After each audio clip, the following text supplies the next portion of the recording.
Hello,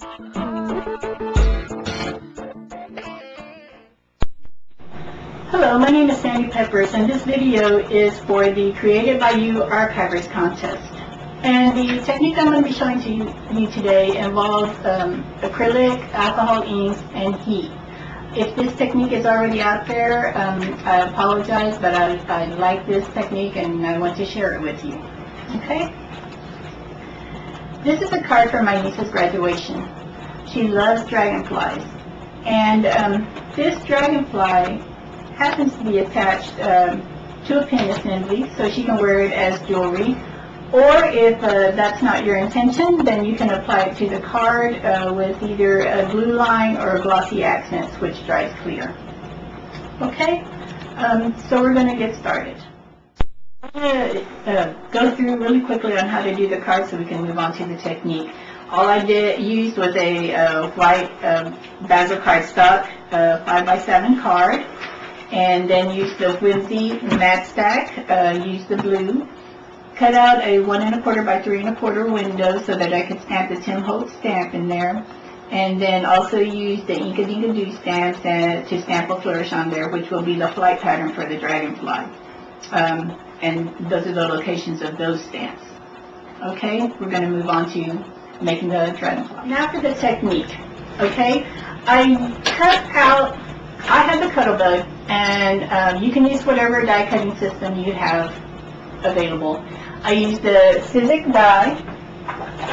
It's the butterfly and dragonfly die cut. Okay, and I also used the ATC cards by Clear Scraps. Okay, for my acrylic dragonfly. So I cut it out. Okay, you can remove the protective film before or after you cut out the die cut. Either way is going to work, but you do want to take off the protective film before you apply the alcohol inks. Okay? So in order to save time, you want to use a protective, I use protective cardstock because you're going to be applying alcohol inks, which can get messy, and you're going to be applying heat, so you want it heat resistant as well. Now I already have part of the dragonfly inked up because we need to move through the process. And how I did that, I'm going to show you how I did that, because there's a little technique to it. And the inks that I used were the Adirondack inks. I used Stream, Pesto, and Pitch Black for my project, but you can use any color you want. It just depends on what you have. Okay? So what I did was I applied the blue and then spread it out with my little stick. Okay? And I'm going to show you how I did that. Just apply a drop. And I didn't use the felt that you usually use with this because I think this gives a more vivid color. And all I do is put a drop and then spread it out. Use as much or as little as you want, depending on the color that you want. Okay, and I think I actually want a little more on here. And the alcohol ink dries really quickly. And if you make a mistake and don't like how it turned out, you can take your blending solution and just wipe it all off and start all over again. Or if you make a mistake, you can use that as well, the blending solution, and fix your mistake. Alright, let me see how that looks. Okay, so I have that inked up. Now I'm going to move on to my finished product, because basically what you do is whatever ink you add on there, you just spread it around till you got coverage and you let it dry. Okay, so I'm going to move on to my finished piece so we can get it going. So here's my inked up piece. If you want to take a look at that. Alright, I got the black in the middle. I cut the wings in half. It was easier to leave them uncut when I was spreading the ink because it lays flatter. So you can cut them apart afterwards. So that's what I'm saying. If you don't want to get messy, then I don't know if this is a technique for you, because I get kind of messy. Alright, so now I lay the inked part down because I'm going to use Perfect Pearls, and I used gold, the Perfect Gold, in my mini mister. I added water to it, and I'm ready to spray it. And I'm using a piece of scrap to block the body part of it because I really just want it on the wings. It's going to give them a little added bling. So I'm going to spray, then shift this over, cover the other side, and spray there as well. Okay? And if your droplets are too big or you want it to dry quicker, you just blot a little bit. Okay? And now we're ready to hit it with the heat gun. Okay? So I apply heat to it.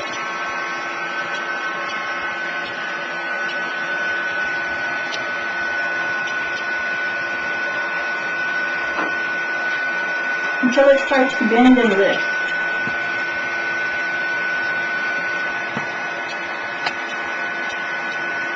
And the neat thing about this technique is that the acrylic is pliable at this point, and you can bend it any way you want. So if you don't like it, you can move it around, bend it. This happened to lay just exactly how I wanted it to lay. But sometimes it won't. Sometimes it'll curl the wrong way, and you may have to work with it, and that's good. And this is so pliable that you can bend it the way you want it to go. And if you don't like the way it did the first time, you can hit it again with the heat gun and shape it the way you want. And that'll work with your flowers. You can curl them up a little. Your butterflies, you can move the wings. There's all different ways you can manipulate your material with it. And the heat gun not only made this more pliable, it also set the Perfect Pearls into the wings. I don't know if you can see the gold flecks in there. It just gives it a really pretty effect. Okay. Okay, so now the only thing left to do is attach the eyes to the dragonfly. And this is the finished product, and what I used was the Real Me In rhinestones, and they're really pretty. They're self-adhesive. I love the different sizes and colors that come with it, and you just attach them with whatever tool you have. Okay, and then the last thing to do is attach it to your card. And as I said before, you can either attach it with a glue line or glossy accents, or alternatively, if you want to use a pin assembly, you would punch 2 holes diagonally, and all you really want to accomplish is that tail being close to the flourish so that it looks like it's a dragonfly in flight. And the pin assembly just attaches to the dragonfly, and you can attach it with a glue line or glossy accents, either one of them. Well, actually, I think a glue line works better. And then you just run the pin through the holes with the butterfly, dragonfly attached, and you're done. Okay, so that's my finished project, and that's the way it looks. Okay. I just wanted to show you some other things I did with the same technique. This is a butterfly that I did, and the neat thing about this is that I also was able to stamp with the archival ink on the acrylic piece.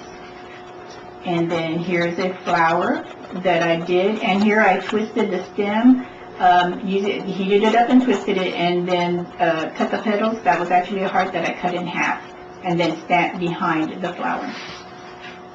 And then here's another card I did, same technique, and just used the flowers and bent them up a little.